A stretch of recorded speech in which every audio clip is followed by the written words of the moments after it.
Hospitals are supposed to be places of healing, but behind their sterile walls there are stories that defy reason, stories that send chills down the spines of even the most experienced nurses. From shadowy figures lurking in abandoned hallways to patients who shouldn't exist, these tales will make you question what really happens when the lights go out. Tonight, we'll step into the unsettling world of those who work the night shift, sharing 5 bone-chilling accounts that nurses wish they could forget.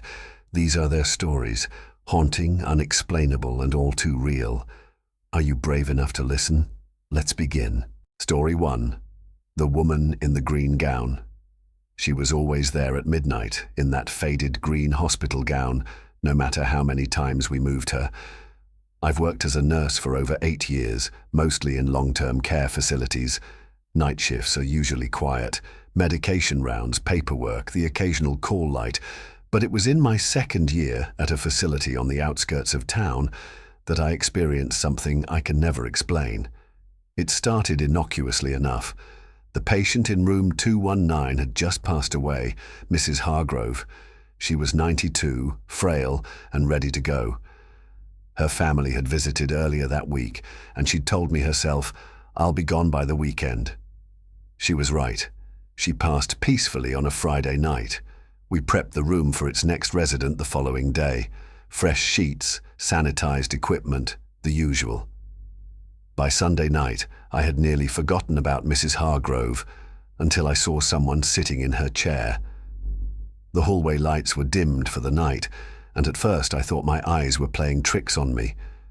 But there she was, a woman in her late 40s or early 50s with neatly combed hair and a faded green hospital gown that didn't quite match the uniforms we used. She sat upright, her hands folded neatly on her lap, staring at the blank wall. "Ma'am?" I called out, stepping closer. She didn't respond. I flicked on the light in room 219, but the chair was empty. I convinced myself it was fatigue.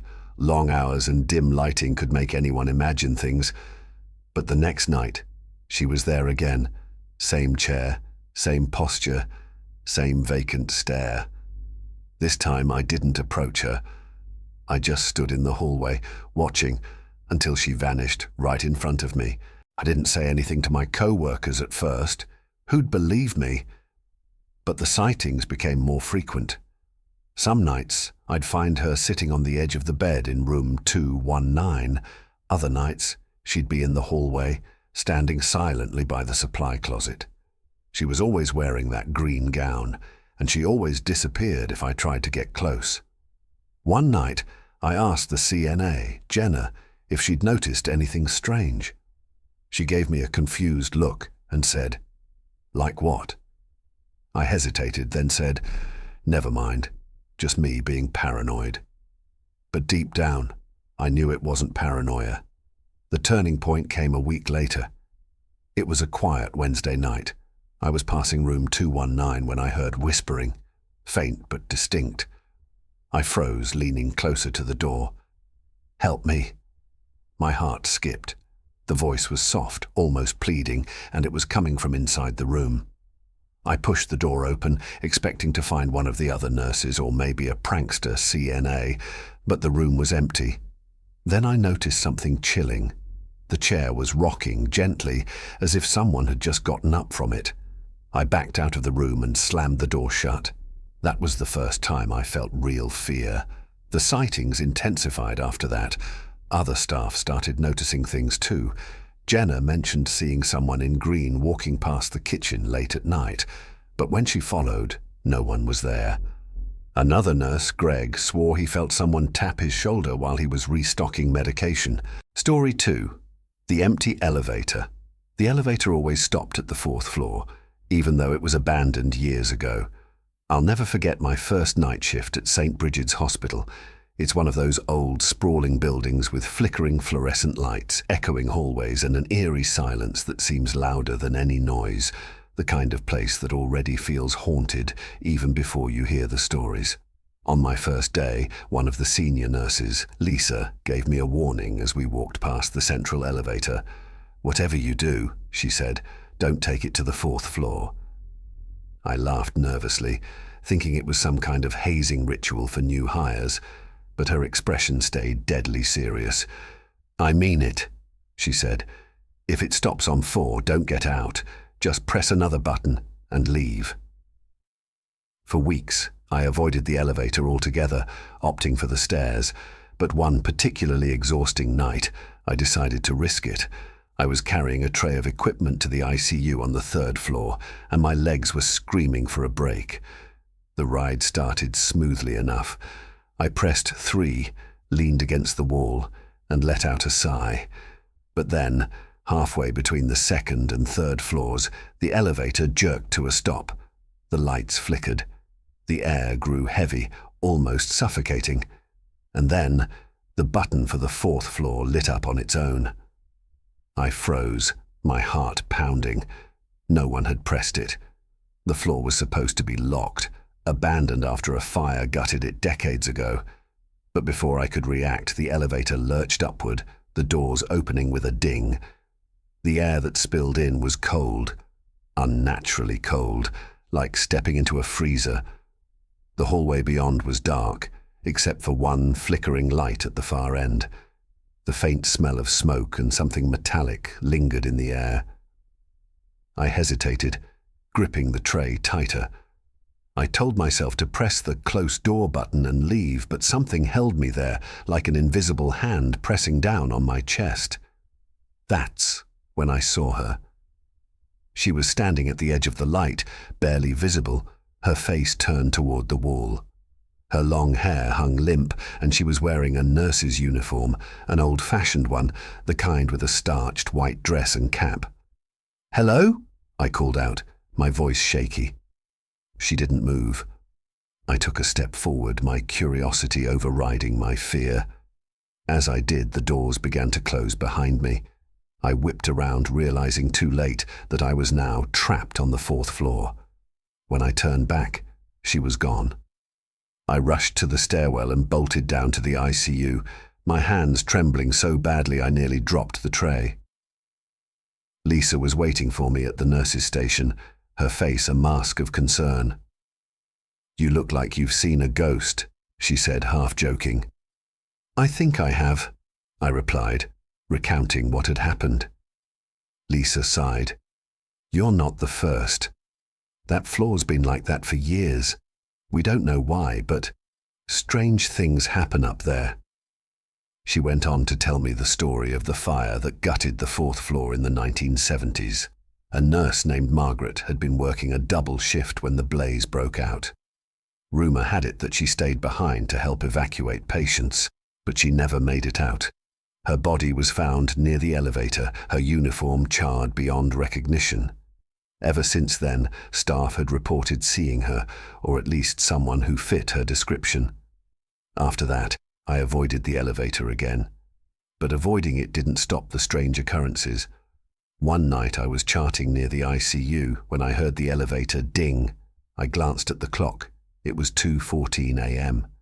No one should have been using it at that hour. The doors opened, but no one stepped out. I stood, peering cautiously into the hallway. The elevator stood open, waiting, its lights casting an eerie glow. After a few seconds, the doors closed, and the elevator began to ascend. I watched in disbelief as the display above the doors showed it stopping on the 4th floor. That was when the call light in room 413 went off. Room 413 was empty. I grabbed a flashlight and reluctantly made my way to room 413. The hallway was eerily quiet, every sound amplified by the stillness. The call light panel outside the door was glowing, but when I stepped inside, the room was dark and empty, just as it should have been. Then I saw the outline of a figure reflected in the window. I spun around, shining my flashlight, but there was no one there. The call light went dark. The final straw came a few weeks later. I was assigned to transport a critical patient from the ER to the ICU. Time was of the essence, so I decided to take the central elevator despite my unease. Everything was fine at first. The patient was stable, the ride smooth. But as we approached the 3rd floor, the elevator shuddered violently, stopping in its tracks. I pressed the emergency button, trying to stay calm. Then the display flickered and the number 4 appeared. "No," I muttered, frantically jabbing at the controls. "Not now." The elevator creaked and groaned, and the doors slid open to reveal the 4th floor. The hallway was darker than before, the flickering light now fully extinguished. The air reeked of smoke, and the metallic tang was stronger than ever. I looked down at the patient. Their eyes were wide open, staring in terror at something over my shoulder. "She's here," they whispered. I turned slowly, my heart hammering in my chest. Margaret was standing in the doorway, her charred face partially obscured by her long, stringy hair. She reached out a hand, her fingers blackened and cracked. "Please," she said, her voice hollow and raspy. "Help me." I couldn't move, couldn't speak. All I could do was stare as she stepped closer, her burned hand reaching for the patient's bed. Suddenly, the elevator jolted to life, the doors slamming shut. The ride down was smooth, almost too smooth, and when we reached the ICU, the patient's condition had stabilized as if nothing had happened. I looked at the display. The 4th floor button was no longer lit. I reported the incident to Lisa, who nodded knowingly. "She doesn't mean any harm," Lisa said. "She's just stuck, trapped between here and wherever she's supposed to be." I still use the stairs most nights, but every once in a while I'll hear the elevator ding, and I'll know where it's headed. The thought of Margaret wandering that burned-out hallway, waiting for someone to help her, still haunts me. Would you have stayed on the elevator? Or would you have stepped onto the 4th floor?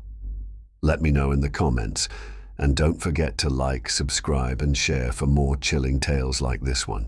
Story 3. The patient who wasn't there. Her chart said she was alive, but the coroner disagreed. I've worked in the cardiac ward of a large city hospital for nearly a decade, and I've seen a lot of things that don't make sense. But nothing compares to the time I cared for a patient who, by all accounts, wasn't supposed to be there. It started on a Monday, always a bad day in a hospital. The kind of day where call lights never stop, machines beep incessantly, and the air feels thick with stress. That morning we admitted a new patient to room 308, a woman in her mid-60s named Helen. Helen had come in for observation after reporting chest pains. Her vitals were stable, and the preliminary tests showed nothing alarming. She was quiet, polite, and unremarkable in every way. At least, that's what I thought at first. Around 11 p.m., I went to check on Helen before the night shift took over. Her bed was empty. At first I assumed she'd gone to the bathroom, but the door to the ensuite was wide open and the lights were off. A quick check of the hallway revealed nothing. Puzzled, I called down to the nurses' station to ask if she'd been taken for a late-night test, but the answer was no. "She's probably wandering," one of my co-workers said. "Some patients get confused at night." It wasn't uncommon, especially with elderly patients. But when I searched the floor, Helen was nowhere to be found. The security team was called, and a search was initiated. About an hour later, we found her sitting calmly in the hospital chapel. Her expression was serene, almost vacant. When I asked her why she'd left her room, she simply said, "I needed to pray." I walked her back to room 308, feeling unsettled but relieved she was safe. 2 nights later, Helen disappeared again. This time, it was during the early hours of the morning, when the hospital was at its quietest. I was making rounds when I noticed her bed was empty. The covers were neatly folded back, as if she'd made a conscious effort to leave things tidy. "Not again," I muttered under my breath. This time the search took longer. She wasn't in the chapel, the cafeteria, or any of the usual spots. When we finally found her, it was in the morgue. She was sitting on a gurney, her hands folded in her lap. "How did you even get in here?" I demanded, my voice trembling. Helen looked up at me with the same serene expression as before. "I had to see it," she said cryptically. "See what?" She didn't answer. By now, the entire staff was on edge. Helen's behavior was unusual enough, but what made it worse was the way she seemed to slip past security measures unnoticed. None of the cameras ever captured her leaving her room, and the electronic key logs showed no evidence of the morgue door being unlocked. The attending physician suggested transferring her to the psych ward for evaluation, but before any action could be taken, Helen disappeared for a third time. This time, she didn't come back. Her sudden absence triggered a full-blown investigation. Security footage from the night of her disappearance was combed through meticulously, but it showed nothing unusual. One moment, Helen was lying in bed. The next, her room was empty. Police were notified, and a missing persons report was filed. Weeks passed with no sign of her. It was as if she had simply vanished into thin air. Then, 6 weeks later, a body matching Helen's description was found in the river, miles away from the hospital. The body was identified as Helen through dental records, but the coroner's report raised more questions than answers. The estimated time of death was over a month before she'd been admitted to the hospital. When this detail came to light, everyone was baffled. How could Helen have been dead before her stay in room 308? I had seen her, spoken to her, taken her vitals. The medical records were clear. She had been alive, at least while under our care. Or had she? The case was officially closed as a clerical error, but I couldn't let it go. There was something deeply wrong about the whole situation, and I needed answers. I started digging through Helen's file, hoping to find some clue. Her medical history was sparse, but one detail stood out. She had been hospitalized before, twice in fact, at different facilities. Both stays were brief, and both times she had disappeared under mysterious circumstances. I reached out to a nurse who had worked at one of the other hospitals. Her reaction when I mentioned Helen's name sent chills down my spine. "You saw her?" the nurse asked, her voice barely above a whisper. "Yes," I said. "What happened to her there?" "She disappeared," the nurse replied, but not before saying the same thing to me that she said to everyone else: "You can't save me." A week later, I was working a night shift when the call light in room 308 went off. My stomach dropped. The room had been empty since Helen's disappearance. I grabbed a flashlight and made my way down the hall, each step feeling heavier than the last. When I opened the door, the room was dark, but the call light on the panel was glowing red. "Hello?" I called out, my voice echoing in the empty room. For a moment, there was silence. Then, from the corner of the room, I heard a faint whisper, "You can't save me." I swung the flashlight toward the sound, but there was nothing there. The light revealed only an empty chair and a neatly made bed. I backed out of the room, my hands trembling. When I returned to the nurse's station, I found Helen's chart sitting on my desk. No one had put it there. The chart was gone the next day, and no one seemed to know what had happened to it. Room 308 remained unoccupied for months, and I avoided it whenever possible. Even now, years later, I can't explain what happened with Helen. Was she a ghost, a figment of my imagination, or something else entirely? All I know is that her words still haunt me. "You can't save me. What would you have done if you were me? Let me know in the comments. And don't forget to like, subscribe, and share if these stories send a chill down your spine." Story 4. Code Blue. It wasn't the alarms that woke me up. It was the whispers. The night shift can play tricks on you. Long hours, dim lights, and the quiet hum of machines can make you hear things that aren't there. But what I heard that night wasn't a trick. It was real. I had just settled into the on-call room for a quick nap. The hospital was unusually calm, and my co-workers encouraged me to catch some rest. I'd barely drifted off when a faint, muffled sound pulled me out of sleep.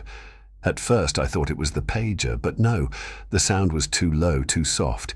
It was a whisper, faint and insistent, like someone murmuring just outside the door. As I sat up, the alarm blared. Code Blue. I leapt to my feet, adrenaline erasing any lingering sleepiness. A cardiac arrest in room 217. The hallway was chaos when I arrived. Doctors shouting orders, nurses scrambling for equipment. The patient, a man in his late 40s, had flatlined.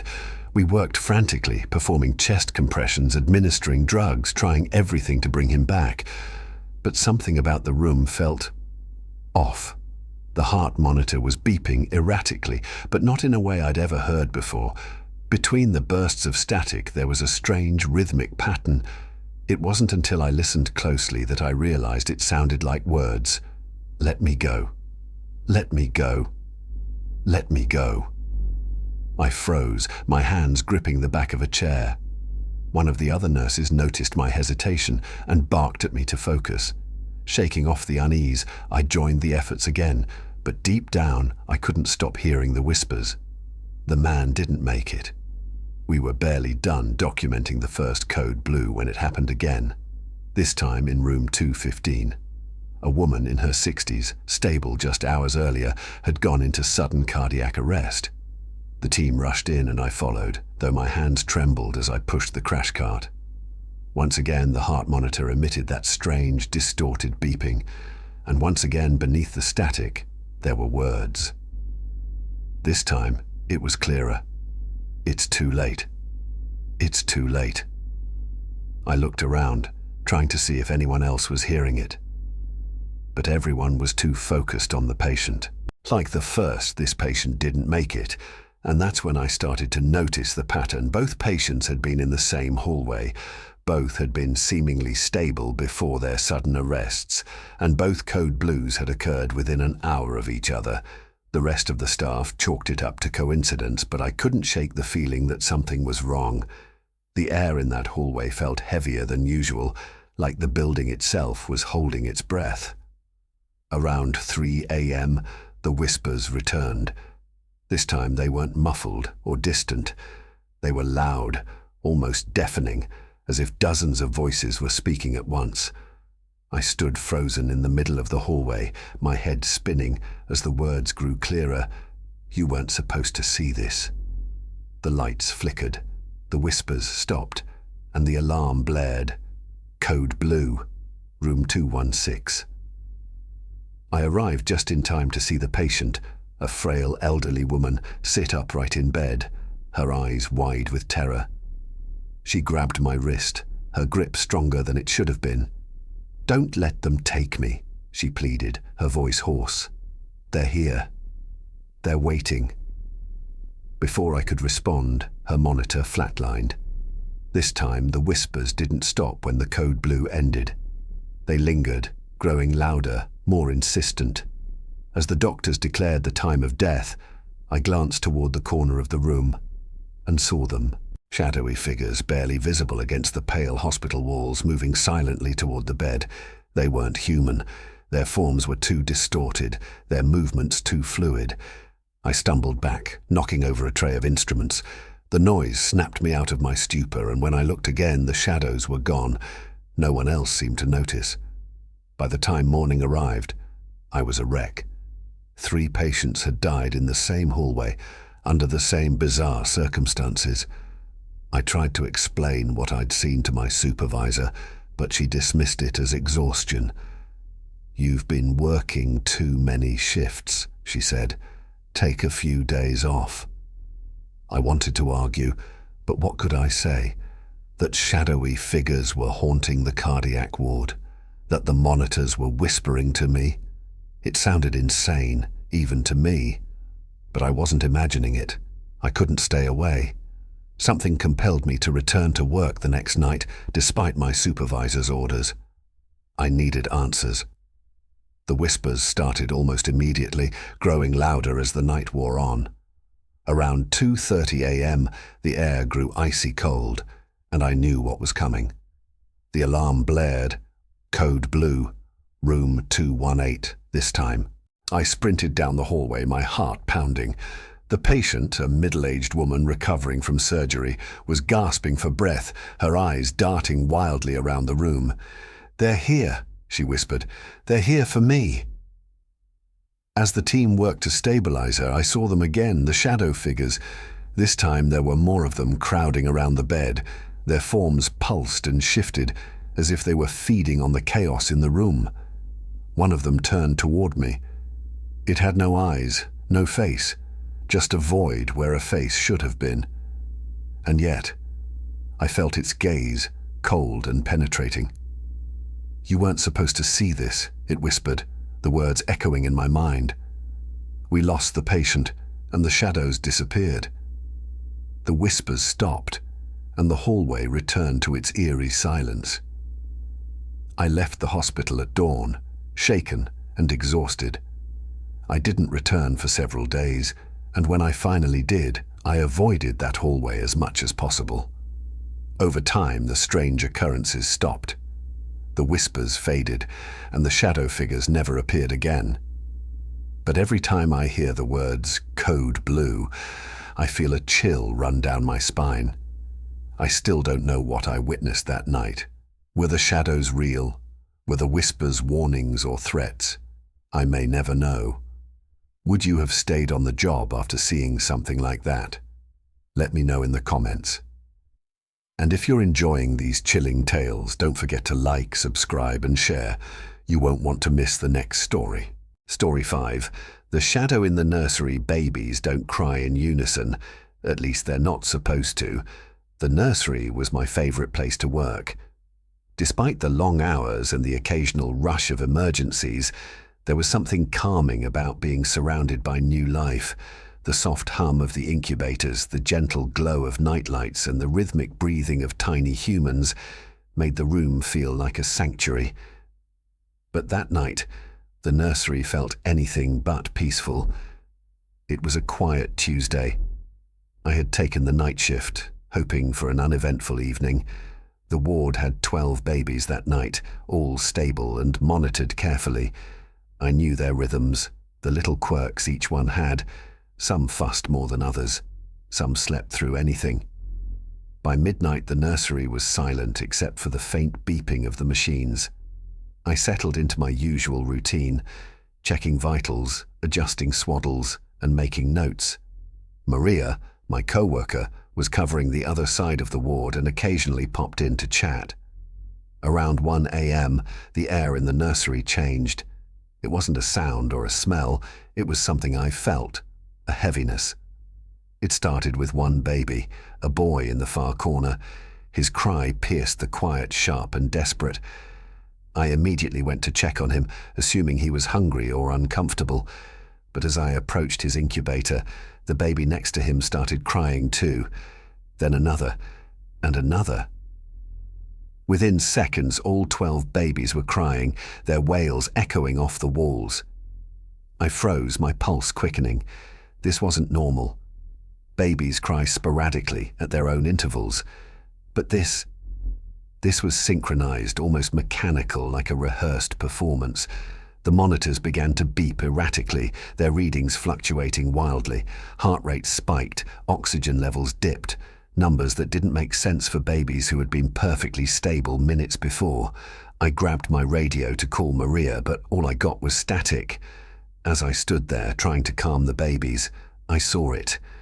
In the far corner of the room, near the dim glow of a nightlight, a shadow moved. It wasn't the shadow of a person or an object, it was something else entirely. It had no source, no shape that I could identify. At first, I thought my eyes were playing tricks on me. I blinked, trying to focus, but the shadow didn't disappear. Instead, it stretched, elongating unnaturally, and began moving toward the center of the room. The crying intensified. I felt a chill run down my spine as the temperature in the room plummeted. My breath fogged in the air, and goosebumps prickled my arms. I backed away slowly, keeping my eyes on the shadow. Maria rushed in a few minutes later, her face pale with concern. "What's going on?" she asked, shouting over the crying babies. I pointed toward the shadow, unable to speak. She followed my gaze and her eyes widened. "Do you see that?" she whispered, her voice trembling. I nodded. The shadow hovered near one of the incubators, its edges flickering like smoke. The baby inside let out a shriek so piercing it felt like it could shatter glass. Maria and I moved instinctively, rushing to the incubator to check on the baby. When we got there, the shadow recoiled, retreating back into the corner. The baby's vitals stabilized almost instantly. Before we could catch our breath, the lights flickered and went out. The nursery was plunged into darkness, save for the faint glow of the monitors. Maria grabbed a flashlight from the supply closet, her hands shaking as she fumbled with the switch. When the beam finally cut through the darkness, we swept it across the room. The shadow was gone. Or so we thought. As Maria moved the flashlight toward the incubators, the beam landed on a dark, shifting mass near the ceiling. It clung to the corner like a predator waiting to pounce, its edges writhing like living tendrils. Then it moved, fast. The shadow swooped down, passing through one of the incubators. The baby inside began to convulse, tiny limbs jerking violently. The monitor blared, red lights flashing as the baby's vitals plummeted. "Do something!" Maria screamed, tears streaming down her face. I reached into the incubator, pulling the baby out and holding him close. The shadow recoiled again, retreating to the far wall. As the room grew quieter, a new sound emerged. It started as a faint whisper, barely audible over the hum of the machines, but it grew louder, more distinct. "Leave. Now." The voice was deep and guttural, resonating in a way that made my chest vibrate. Maria and I looked at each other, our faces pale with fear. "What is that?" she whispered. "I don't know," I replied. The voice repeated, louder this time. "Leave. Now." Maria and I began moving the babies out of the nursery, cradling them in our arms and placing them in portable cribs. But with each trip to the hallway, the shadow seemed to grow larger, more menacing. By the time we returned for the last baby, it had positioned itself between us and the incubator. "Don't stop," Maria said, her voice firm despite the tears in her eyes. "We have to get them out." I nodded, forcing myself to move. As I reached for the incubator, the shadow surged forward, enveloping me in darkness. For a moment I couldn't see or hear anything. The air felt thick, suffocating, and the whispers surrounded me louder than ever. "They belong to us," the voices hissed. Just as I thought I couldn't take it anymore, a sharp, blinding light pierced the darkness. Maria had turned on the overhead emergency lights, flooding the room with brightness. The shadow shrieked, a high-pitched, inhuman sound, and dissolved into thin air. The room fell silent, save for the soft coos of the babies. We stood there, trembling and gasping for air, unsure of what had just happened. The rest of the night was uneventful. The babies remained stable, their vitals normal, as if nothing had happened. Maria and I documented the incident, but when we submitted the report to our supervisor, she dismissed it as stress. "You two are overworked," she said. "Take a few days off." But Maria and I knew what we had seen. A few days later, I was organizing old records when I came across a file labeled Nursery 1956. Inside was a black and white photo of the ward, showing nurses standing beside rows of incubators. In the background, near the corner of the room, was a dark, shadowy figure. My hands shook as I stared at the image. The figure looked identical to what Maria and I had seen that night. Maria transferred to another hospital not long after the incident. I stayed, but I avoided the nursery as much as possible. One night, as I passed by the ward, I glanced through the window. The babies were quiet, their monitors beeping steadily. But in the far corner, just beyond the glow of the nightlight, I saw it again, the shadow. It didn't move. It didn't follow me. It just stood there, watching. What would you have done in my place? Let me know in the comments. And if these stories keep you on edge, don't forget to like, subscribe, and share. Who knows what story might come next?